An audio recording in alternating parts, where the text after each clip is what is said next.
In primetime news this evening, sad birthday. Family and friends of the late Jody and Ferron hold birthday memorial as Health Ministry reveals findings of preliminary hospital reports. And reopen the economy? WHO cautions countries on acting too fast during COVID-19.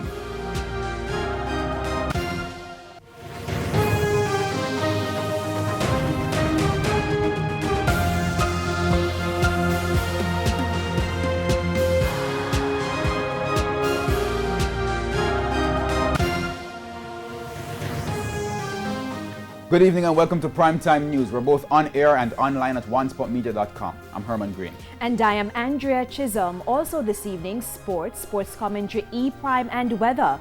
But before the break, the feedback question. Our feedback question this evening, we're asking, what's your experience wearing masks during the COVID-19 pandemic? You may share comments online, facebook.com/Television Jamaica and tweet us at Television Jam. Please stay tuned. Primetime News returns right after this break.